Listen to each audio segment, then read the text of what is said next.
جينا بقى للكلام اللي يزعل. فرشة السنان. السلام عليكم.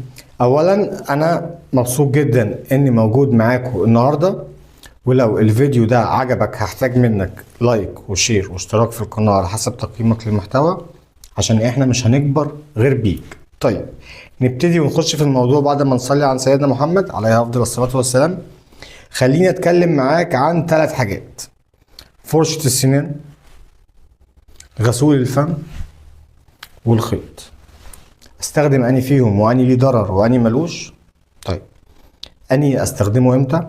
طيب في الحقيقة يا سيدي الفاضل، فرشة السنان اللي انت بتستخدمها سواء سوفت او هارد هي غلط. يعني ايه؟ هقولك. امتى تستخدم سوفت وامتى تستخدم هارد. في الحقيقة انت محتاج تستخدم الاتنين، وفي الحقيقة محتاج تستخدم واحدة مرة كل شهر. ليه؟ عشان انت محتاج مرة تنظف سنانك كويس، ومرة تحافظ على المينا والطبقة الخارجية للسنان نفسها. طيب استخدم الفرشة امتى؟ انت محتاج تستخدمها بالليل للأسف قبل ما تنام. ايوه، انت ملهاش اي داعي تستخدم الفرشة الصبح على فكرة، لان الهدف الاساسي من استخدام الفرشة والمعجون هو بالليل عشان تشيل كل الاكل اللي كان متراكم في بقك. حصل. طب الغسول كويس. في كحول؟ لا ما بستخدموش. طب بتستخدم ايه؟ بستخدم من غير كحول، منتج مصري اسمه ايه؟ دي جي ووش. في منه ب 35 جنيه. 35 جنيه. طيب ما كلمتنيش عن الخيط، هكلمك عن الخيط. بص يا سيدي، الخيط ده كتر استخدامك ليه بيخليك لما تروح عند الدكتور يقول لك ان في جاب ما بين اسنانك ومحتاجين ان احنا نعالج الجاب دي. استخدمها امتى؟ استخدمها مره واحده في الاسبوع. اعمل بيها ايه؟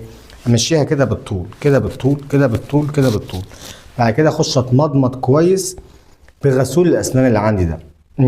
طيب انت كده محتاج تقول لي ان انا استخدم الفرشه امتى؟ لا لا لا، انا قلت لك. انا محتاج اقول لك ان انت تستخدم اني معجون امتى. يعني ايه؟ مش هو معجون واحد؟ لا لا لا، المعجون مش واحد. بص، في معجون اسنان تحس ان هو اللي بيبقى عامل زي الاسمنت ده، وفي معجون اسنان بيبقى عامل تحس ان هو زي الجل ده.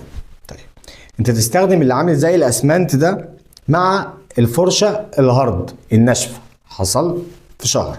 والشهر التاني تستخدم السوفت مع معجون الاسنان اللي هو عامل زي الجل ده. طيب في الموضوع ان حضرتك لما بتنام وفي بقايا اكل في بقك، دي بتعمل بكتيريا وبتسبب تسوس وبيتاكل الطبقه الخارجيه للضرس. انت عارف الطبقه الخارجيه دي لما بتتاكل للضرس ايه اللي بيحصل؟ هقولك. ضرسي بيتخرم. عارف بعد ما بيتخرم بقايا الاكل دي والتسوس ده بيدخل على جوه. عارف بيعمل ايه؟ بياكل العصب اللي موجود عندك. خليني اشرح لك فوائد العصب وتعالجها ازاي. العصب ده هو المسؤول عن الاحساس في الضرس عندك، وهو اللي ماسك الضرس زي المسمار سبحان الله في اللثه عندك. وده تفسير جاهل جدا مش علمي من واحد لا يفقه شيء في الطب.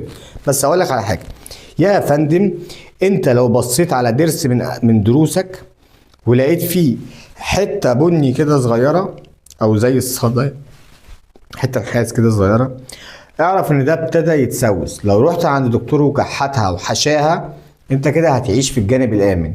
طيب انا ما عملتش حاجه، لا انت كلت 5 هوهوز ونمت، وحتى ما دخلتش غسلت اسنانك. طب هو انت كنت عايزني اغسل اسناني بعد ما اكل الهوز؟ هضيع طعمه. لا، ما هو انت مش محتاج طعم الهوهوز، انت خدت الفايده اللي فيه. بس انت شربت بيبسي بعد الهوز ودخلت اتمضمضت من غير ما تغسل برضو اسنانك. يعني الميه لوحدها مش كافيه؟ لا، الميه لوحدها مش كافيه. انت محتاج ماده مع الميه. سبيل المثال غسول، سبيل المثال ليمون، سبيل المثال فلورايد. ليه؟ عشان خاطر تعقم وتطهر وتشيل بقايا الاكل اللي في بقك. ليه؟ عشان تحافظ على ضرسك. خليني اقول لك ان انا اعرف حد دروسه كويسه كلها وهو عنده النهارده 50 سنه. عارف ليه؟ عشان هو من وهو قد كده بيتغسل له اسنانه. فمن شبع على شيء شبع عليه. الضرس عندك ده نعمه من عند ربنا، كل ما تحافظ عليها كل ما هتعيش معاك.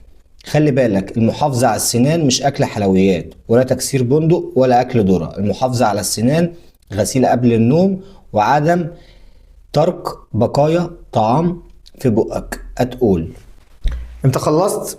انا خلصت، بس قبل ما امشي محتاج اقول لك لو الفيديو ده عجبك اعمل شير عشان الدل على الخير كفاعله، ولو عايزنا نكمل اشترك في القناة عشان احنا مش هنكبر غير بيك. السلام عليكم.